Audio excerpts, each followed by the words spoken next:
colori, 4 prezzi, infinite occasioni. Fuori tutto da Money Gin, la grande svendita. Solo 4 prezzi, 9,90 €, 19,90 €, 29,90 €, 39,90 €. L'abbigliamento estivo che sogni, quello che fa tendenza, quello giusto per te, ora c'è. E all'interno del negozio 4 colori con le 4 fasce di prezzo. Ma corri per trovare le taglie e le occasioni giuste. E ci sono anche tante occasioni al 50%. Money Gin, fuori tutto, in piazza a Cencenighe. Inizio vendita da sabato 2 luglio. Che estate a Falcade, natura, montagna, relax e buona tavola, a piedi, in bici o con gli impianti di risalita, per tutta la famiglia, anche percorsi mountain bike e e-bike, single trail e flow trail. A Molino, allo ski stop, la partenza o l'arrivo, ideale per le tue escursioni, da mattina a sera per colazioni, merende, ottimi panini, aperitivi o vini di qualità. E poi si sale in quota. All'albergo Dolomiti a Caverson puoi degustare la cucina tipica, rifocillarti o riposarti sulla terrazza. Più su, in località Le Buse, puoi ammirare il Bosco degli Artisti, con panorama mozzafiato sulla valle. Allo Chalet Le Buse, punto di partenza e arrivo per lunghe camminate, puoi prendere il sole sulle sdraio, pranzare con la nostra cucina tipica, gustare le nostre merende o i dolci fatti in casa. All'agriturismo Malga Le Buse puoi degustare e acquistare i formaggi della nostra produzione e pranzare con i prodotti tipici. A Falcade, tutta l'estate, emozioni da vivere. Al Passo San Pellegrino, località Fucchiade, Agritour Malga Boer. Comodamente raggiungibile in auto, la famiglia De Crestina vi attende con gioia tutti i giorni dalle 8 alle 20. Sia all'interno che all'esterno potete comodamente sedere circondati dalla natura, degustare i taglieri con i formaggi locali, i piatti freddi, i salumi trentini, ma anche piatti caldi come polenta, spezzatino e funghi, canederli, minestra d'orzo, anche servizio bar. Ma potete portare a casa i nostri prodotti. Il nostro mini caseificio il mercoledì è aperto al pubblico per vedere dal vivo la lavorazione dei formaggi. Agritour Malga Boer, località Fucchiade, Passo San Pellegrino. Info e prenotazioni 338 176 57 32. Siamo quassù, in cima al mondo, tra le più belle vette delle Dolomiti, la Marmolada, il Civetta, il Pello e le Tofani. Ti aspettiamo al Rifugio Padon. Se ami scalare, passeggiare in quota, conoscere la storia delle trincee della Prima Guerra Mondiale, gustare i piatti tipici della montagna, riposarti al sole sulla terrazza. Puoi salire fino a qui con piedi dal Passo Fedaia in 40 minuti o ancora da Arabba o dal Pordoi. Rifugio Padon, con telefono 72 20 02. Rifugio aperto tutti i giorni e per tutta l'estate, fino al 18 settembre. Raggiungibile anche in seggiovia dal 25 giugno al 4 settembre. Radio Più. Ora esatta.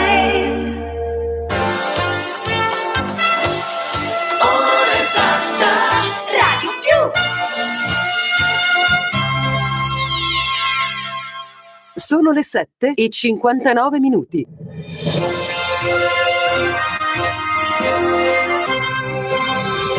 Ben ritrovati all'ascolto dalla redazione. Sono 107.786 nuovi casi di coronavirus nelle ultime 24 ore su oltre 380.000 tamponi, mentre i decessi sono 72. Secondo i dati del Ministero della Salute, il tasso di positività si attesta al 28,4%, stabile rispetto al 28,5% di martedì.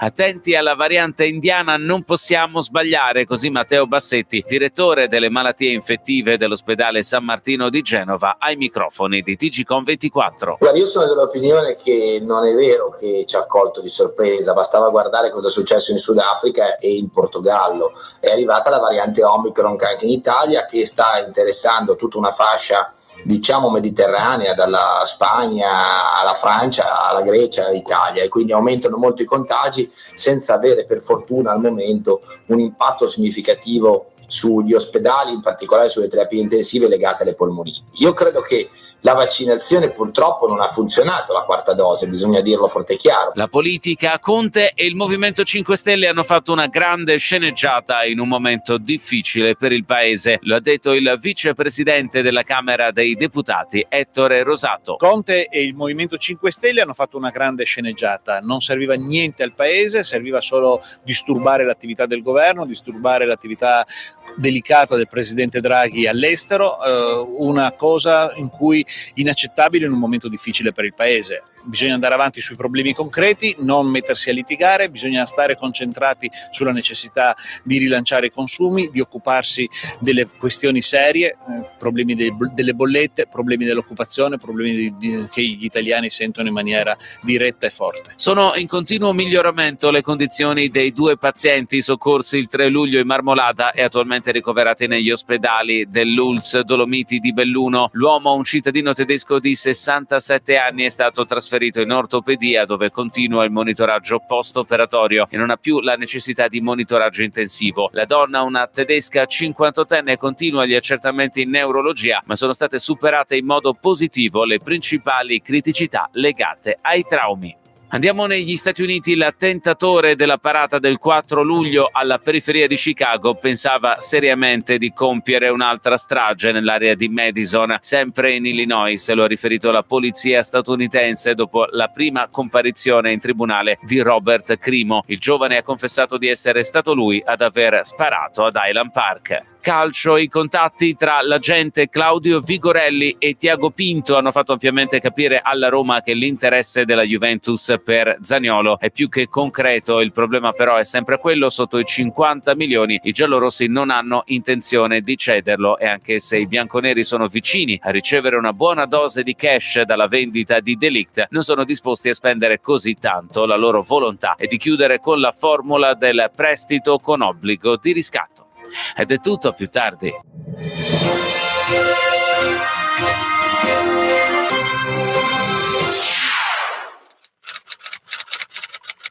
Radio Più, una corazzata di notizie. La rassegna stampa, dal lunedì al sabato alle 8 del mattino, dal 1983. Buongiorno da via Paris Bordone a Taibona Gordino, 3 minuti dopo le 8. Sulla Marmolada i titoli principali dei 2 quotidiani: Corriere delle Alpi, la strage sul ghiacciaio, Marmolada, trovati 2 corpi recuperati grazie ai droni, 9 i morti accertati, 4 riconosciuti, 5 da identificare. L'attesa delle famiglie. Marmolada ha già riaperta la funivia, titola il Gazzettino. La funivia della Marmolada, che parte da Malgacciapela, è ripartita ieri mattina. In quota un centinaio di turisti che hanno scattato foto e visitato il Museo della Grande Guerra. Resta chiuso il terzo troncone che porta a Punta Rocca e alle zone vietate. Su questo l'apertura del Gazzettino. All'interno del Corriere delle Alpi, la seconda pagina: trovati 2 corpi. È previsto per oggi il rischioso intervento da terra sui detriti del Seracco. Dell'Antonio, Maurizio Dell'Antonio, è il rappresentante del Soccorso Alpino Nazionale, il massimo rappresentante del Soccorso Alpino Nazionale, dice: personale legato all'elicottero per una evacuazione immediata durante le ricerche. E poi il caso di Davide Carnielli, che è stato risolto bypassando la privacy. Così il presidente Zaia, riferendosi al caso di Davide Carnielli, 30enne trentino, ricoverato a Treviso dopo il disastro in Marmolada, riconosciuto dai genitori grazie a delle foto scattate dai medici del Caffoncello. Il giovane è ancora ricoverato in ospedale, le condizioni sono stabili. Per i familiari di Davide ed Erika, messaggi di affetto, speranza per la coppia che risiede a Cittadella. Guidaci ancora il cartello sulla porta del negozio. Per i familiari, ore di tensione e di attesa. Erika Campagnaro, 44 anni, Davide Miotti, 51, hanno perso la vita sulle amate montagne e ci sono le ore di attesa per i funerali, per il ritrovamento dei loro resti. Pilota di droni, così abbiamo trovato quei corpi dilaniati. Gasparini del Soccorso Alpino viene sentito dal Enrico Ferro. La tragedia della Marmolada sarà ricordata anche per la tecnologia messa in campo. Tra le notizie importanti vi ricordiamo i divieti assoluti di accedere al ghiacciaio. Canazzei. Il sindaco di Canazzei, Giovanni Bernard, ha firmato una nuova ordinanza attraverso la quale viene circoscritta l'area di chiusura del massiccio della Marmolada. Il divieto di accesso è limitato al versante nord con la forcella Marmolada. Da Villetta Maria, sentiero E618-19, prossimità rifugio Dolomia, sentiero E618, altavia numero 2 E606, piazzale Cima 11, sentiero E618, altavia numero 2 E606, Val Contrin 602-602A. Il divieto interessa anche gli alpinisti che risalgono la parete sud-ovest della Marmolada. I trasgressori saranno denunciati. La zona è controllata dal personale di Corpo Forestale del Trentino e Polizia Locale della Val di Fassa. Gazzettino, l'altra faccia della regina, rifugi aperti e tanti turisti. Dante Del Bon al rifugio Falier accoglie escursionisti a quota 2075 metri in parete sud. La vita in quella zona della Marmolada va avanti, vietata solo la salita sulla vita.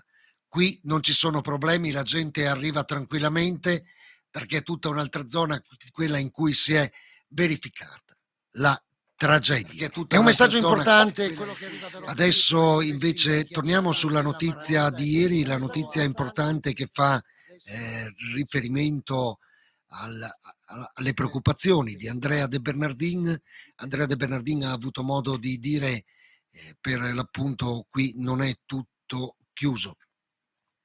E allora, in particolare da parte mia, ha detto: auspico che la situazione si normalizzi a breve e che la gente riprenda a vivere l'area della Marmolada e di Roccapietore in maniera serena, in quanto stanno arrivando disdette agli albergatori anche a Saviner fino a Caprile o Roccapietore, luoghi questi che non c'entrano assolutamente con la zona dove è avvenuto il distacco. Dal sito internet di Radio Più. Livinallongo. Gabriele Del Monego, poco più che ventenne di Arabba, ha le idee chiare. Questo modo di vivere la montagna va cambiato. La recente tragica vicenda della Marmolada è un monito e dalle nuove generazioni l'idea di sensibilizzare la popolazione, ad iniziare da una manifestazione prevista per sabato mattina ad Arabba. Inizialmente era prevista la passeggiata Arabba-Passo Pordoi, ma per ora è stata posticipata, come racconta Gabriele ai microfoni di Radio Più. Lo sentiremo nel giornale radio delle 9:30, cause in tribunale per 20 anni, casa quasi demolita. In prima pagina sul Gazzettino da Feltre, la storia infinita della battaglia tra vicini. Ieri sono arrivati i carabinieri. 20 anni di battaglie nelle aule giudiziarie, ma la guerra tra i due vicini di Lasen non è ancora finita. Diana De Paoli, vedova con una pensione minima e una figlia con problemi di salute per l'ennesima volta, si è vista arrivare l'ufficiale giudiziario e la ditta per demolire una garata contestata dal confinante, altre volte la finestra del bagno o il parapetto che sforava di 8 centimetri. Pezzo dopo pezzo quelle opere sono state demolite con la forza, ieri sono arrivati anche i carabinieri. A Belluno rifiuti, bruciate 3 campane della differenziata, 3 campane della differenziata andate bruciate. L'assessore con delega alla sicurezza Damiano invita chi ha visto a denunciare. A Belluno mancano stagionali, alberghi in crisi, così non siamo in grado di garantire servizi basilari. L'allarme arriva da Federalberghi dopo lo stallo sui contratti di lavoro per gli extracomunitari. Il presidente Walter De Cassan ha notizie di colleghi costretti a ridurre l'attività alberghiera, in regime di bed and breakfast, in mancanza di personale e altri che addirittura stanno valutando di rinunciare alle prenotazioni. Exagip, stop ai lavori, arrivano i vigili, non è passata inosservata la demolizione della pensilina dell'area Exagip a Baldenic, tanto che ad un certo punto sono arrivati anche gli agenti della polizia locale 2 volte. Quella zona, che in uno degli ultimi consigli comunali dell'era Massaro era stata classificata come degradata, sarà recuperata dal gruppo Canguro che l'ha acquistata per costruire un supermercato. Dal Corriere del Veneto, Moreno Giorgio. Spa è arrivata di buon mattino e una volta transennata l'area ha dato i primi colpi di benna. È iniziata ieri la demolizione della palazzina dell'ex stazione di servizio Agip a Baldenic. Al suo posto sorgerà un supermercato di 1500 metri quadrati. L'intera area è stata acquistata dalla famiglia Buzzatti, proprietaria del marchio della grande distribuzione Canguro. Sparisce quindi quello che a suo modo è diventato recentemente un simbolo della città, sicuramente perlomeno un argomento di discussione. La notizia che lì sarebbe sorto un nuovo supermercato in un'area già congestionata dal traffico nelle ore di punta e dove si concentrano i principali poli commerciali della città ha infatti tenuto banco per tutta la campagna elettorale, rendendo pubblica la scissione in seno all'allora maggioranza. Nel Consiglio Comunale dello scorso 26 aprile, infatti, insieme per Belluno, il gruppo del vice sindaco Lucia Olivotto fu l'unico a votare contro la delibera che dichiarava l'intera zona dell'ex Agip area degradata, aprendo di fatto la strada alla costruzione del supermercato, che in realtà si sarebbe potuto costruire lo stesso, ma su una superficie inferiore. Le foto della demolizione ieri hanno fatto rapidamente il giro dei social network, rinfocolando la polemica. Non si poteva davvero agire diversamente? Non c'erano soluzioni alternative? Domande che si è posto anche il gruppo Comitato per la sicurezza e la qualità della vita Belluno, che il 19 giugno ha avviato una petizione popolare per salvaguardare il manufatto, puntando sul suo valore storico e architettonico. La stazione di servizio fu costruita infatti nel 1955 su progetto dell'architetto Mario Bacciocchi, che in quegli anni collaborò con Enrico Mattei realizzando per Agip numerose stazioni di servizio, la più nota delle quali è quella di Piazzale Accursio a Milano.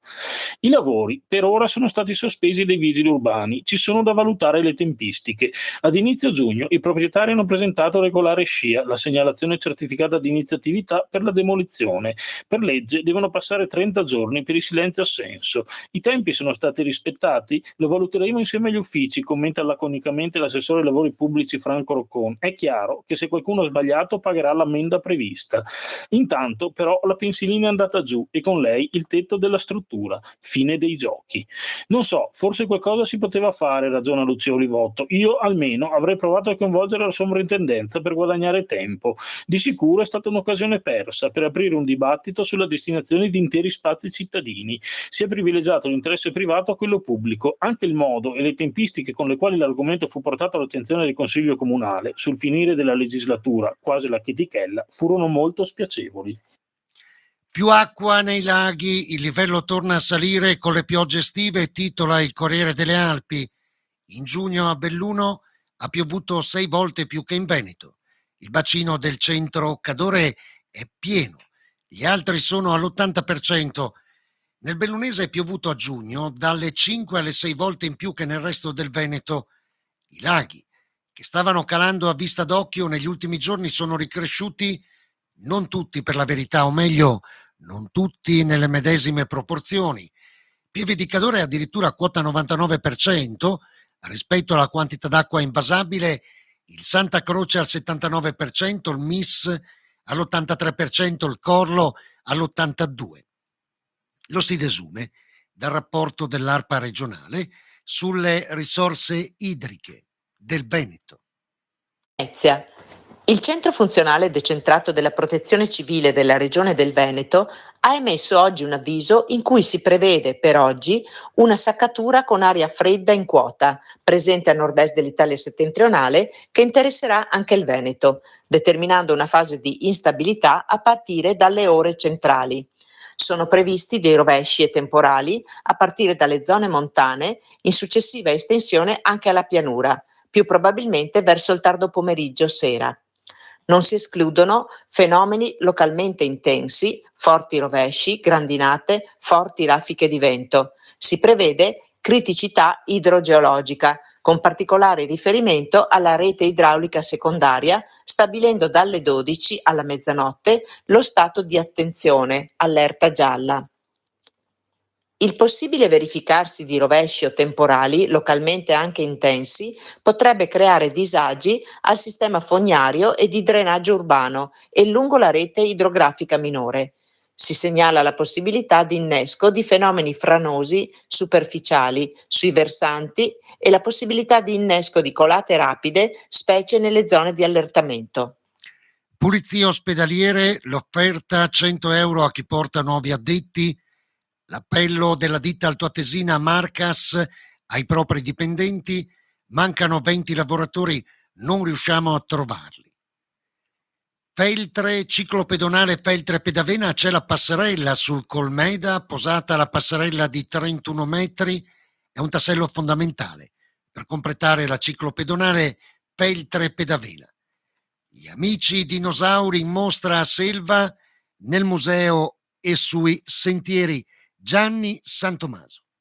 230 milioni di anni dopo sono tornati in carne e ossa, anche per ricordare che altre specie animali come loro oggi rischiano di estinguersi, e questa volta per colpa dell'uomo. Sabato al Museo Vittorino Cazzetta di Selva di Cadore, nei pressi del Parco Giochi di Santa Fosca, verrà inaugurata la mostra Dinosauri in carne e ossa, in cui grandi e piccoli avranno l'occasione di incontrare, ricostruite con rigore scientifico a grandezza naturale in vetroresina, le specie che oltre 200 milioni di anni fa abitavano le Dolomiti. Un evento che trova casa proprio nella Valle Fiorentina, da cui 40 anni fa, grazie alla scoperta delle orme di dinosauro sul Pelmetto ad opera di Vittorino Cazzetta, giunse la conferma della presenza dei dinosauri sulle Dolomiti. In tutto saranno esposti 18 modelli di dinosauri e animali preistorici, ricostruiti in base agli studi scientifici di un team interamente italiano con la consulenza di paleontologi professionisti. La mostra, promossa dal Comune di Selva di Cadore in collaborazione con Trame di Storia e Impresa Sociale, che gestisce il museo, e la Proloco Val Fiorentina, rappresenta un'occasione unica per fare un tuffo nel remoto passato del pianeta, andando alle origini, quando il paesaggio dolomitico doveva essere assai simile a quello delle odierne isole Bahamas, dove bracci di mare si protendevano nell'entroterra, lasciando, con la bassa marea, pozze d'acqua poco profonde, e le pendici delle attuali montagne erano solcate dai pesanti passi dei rettili preistorici. Promuovere il territorio e i beni geopaleontologici che conserva, spiega il paleontologo Simone Maganuco, ideatore del progetto Dinosauri in carne e ossa, è uno degli scopi della mostra. Nelle rocce della Val Fiorentina sono contenuti importanti testimonianze della storia della vita sulla Terra, per cui il legame con la mostra diventa assolutamente forte e unico. Il sindaco di Selva di Cadore, Luca Lorenzini, esprime grande soddisfazione per un evento che, dice, non si vede tutti i giorni. I nostri obiettivi, spiega, sono promuovere turisticamente Selva di Cadore, ricordare i 40 anni dalla scoperta di Vittorino Cazzetta e incentivare le giovani generazioni a essere curiose e interessate alla scienza e rispettose della storia e dell'ambiente. Per il Museo Cazzetta è un onore ospitare l'esposizione che conferma la struttura, che conserva il calco delle orme dei dinosauri sul Pelmetto, oltre allo scheletro dell'uomo di Mondeval, come punto di riferimento per la paleontologia. La scoperta di Cazzetta nel 1982, dice Diego Battiston, direttore del museo, fece scalpore e diede impulso alla paleontologia dei dinosauri. Oggi questa mostra vuole essere un aggiornamento degli studi del settore. Nella sezione interna, allestita negli spazi del museo, si possono incontrare 12 dinosauri italiani, tra cui Tito, il sauropode titanosauro proveniente da Roma, il dinosauro lombardo Saltriovenator e Ciro, il cucciolo di carnivoro famoso in tutto il mondo, rinvenuto in provincia di Benevento. E si può anche capire come ha fatto la ditta Geomodel di Quarto d'Altino a riprodurre gli animali a grandezza naturale. La sezione all'aperto, invece, realizzata nella frazione di Santa Fosca e ad accesso libero, è dedicata alle grandi estinzioni. Oggi, ammonisce Simone Maganuco, è l'uomo a mettere a rischio altre specie viventi. Il 50% di quelle esistenti potrebbe estinguersi nei prossimi anni. Per Radio Più, Gianni Santomaso. Gazzettino, Feltre, i venerdì fermi in attesa della giunta, parliamo di venerdì di sera, sono sempre per il momento in stand-by. Il Consorzio Turistico Dolomiti Prealpi è in attesa di incontrare la nuova amministrazione di Feltre per capire se condividere il progetto che era già stato predisposto o se intende apportare delle modifiche. È tutto pronto, spiega il presidente Gorza, abbiamo anche i contributi, dobbiamo però avere il placet del comune. Da Sedico la scrittrice lancia la biblioteca all'aperto, giovane è giovane, visto che è stata avviata appena 12 mesi fa, tuttavia ha già fatto e sta facendo il pieno quando ha iniziative ed eventi. Riuscendo a coinvolgere persone di tutte le età, è la biblioteca all'aperto, un fiume di libri, avviata a Sedico da un'idea della scrittrice Francesca Mussoi, una biblioteca che è già stata il palcoscenico di molte manifestazioni. Ponte nelle Alpi. Ponte nelle Alpi. Il Comune ha chiesto alla Regione lo stato di crisi per la calamità del 21 giugno scorso. Il nubifragio e la grandine, con i coi pera coinvolti in maniera particolare, hanno provocato danni notevoli, soprattutto alle aziende agricole, rovinando i raccolti e mettendo a repentaglio la stagione. Nel corso della sera e della notte del 21 giugno, afferma il sindaco di Ponte nelle Alpi Paolo Vendramini, ci siamo subito resi conto delle criticità. La mattina, visitando diverse case private e aziende agricole, abbiamo provveduto ad effettuare tutte le indagini del caso. Quindi si è resa necessaria la richiesta di calamità per venire incontro alle richieste del territorio. Il taglio basso del Corriere delle Alpi, Fisi, nessuna deroga, Bortoluzzi è incandidabile. È arrivata l'attesa decisione sul CONI che non ha concesso deroghe, anche la Fisi deve adeguarsi alla regola dei 3 mandati come tutte le altre federazioni sportive. Non potranno più ricandidarsi né Roberto Bortoluzzi alla Fisi né Federica Monti al comitato provinciale. Denise Dalzotto, una feltrina che sogna la MotoGP. Denise Dalzotto ha quasi 18 anni e da questo partecipa al BSB, il campionato junior supersport britannico, in sella ad una Kawasaki ufficiale. Un campionato tosto che mette a confronto i talenti di oggi e sicuramente sforna i campioni di domani. Feltre. Una parte del sentiero che porta ai piani eterni della Val Canzoi, chiamata Porzil, è chiusa da alcune settimane a causa di un distaccamento che ha interessato l'itinerario. In alternativa, la sezione CAI di Feltre consiglia di proseguire lungo la strada di Casera Pinea. Gazzettino, a Belluno non c'è cultura, opere d'arte moderne, la rabbia di Italia Nostra che aveva avviato una petizione, la città non si merita di avere altro. La cronaca, Fienile in pezzi per l'urto con l'automezzo, nel sinistro nessuna persona rimasta ferita. Dal sito di Radio Più, l'autista dell'autocarro ieri alle 14.38, tradito dal sole o dalle misure, ha accentrato una parte del fienile. I vigili del fuoco di Agordo sono intervenuti per rimuovere le parti pericolanti, mettere in sicurezza l'edificio. Sul posto i carabinieri di Cencenighe e i vigili del fuoco sono invece intervenuti lungo la regionale 48 delle Dolomiti ad Auronzo per recuperare un autoarticolato carico di asfalto, uscito con le ruote gemelli posteriori fuori dalla sede stradale. Nessuna persona è rimasta ferita. I pompieri da Santo Stefano di Cadore e Belluno con i volontari di Pieve hanno fatto scaricare il carico del mezzo su un altro camion per poi iniziare le manovre con l'autogru. Presenti sul posto carabinieri e personale veneto, operazioni che sono durate 4 ore, sono terminate alle 18.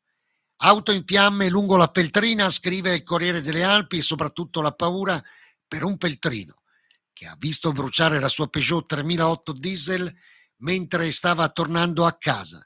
L'incendio si è sviluppato sul cavalcavia di Anzù, l'auto è andata completamente distrutta. Alleghe. Sabato 9 luglio a partire dalle 18 in sala Stoppani delle scuole elementari ad Alleghe verrà presentato il libro di Laura Dalla Torre dal titolo La vita con il pelmo. Presenterà la serata Celestino Ballazza. Il comune concede a titolo gratuito un appartamento per la continuità assistenziale.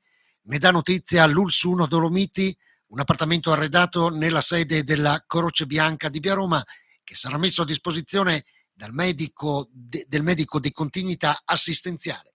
Bilinguismo e neurosviluppo nei bambini, un corso per i professionisti, anche questo viene organizzato dall'Ulsuno Dolomiti. Chiudiamo parlando dell'Alpe del Nevegal. L'1.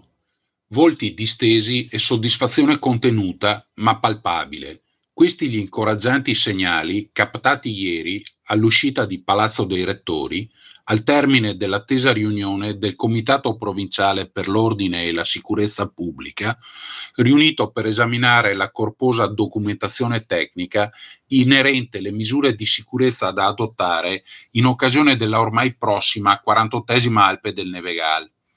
La corsa, in programma dal 29 al 31 luglio prossimi, è valida quale ottavo atto del campionato italiano velocità montagna CVM, quarta tappa del trofeo italiano velocità montagna zona nord e terzultimo appuntamento del campionato nazionale austriaco 2022.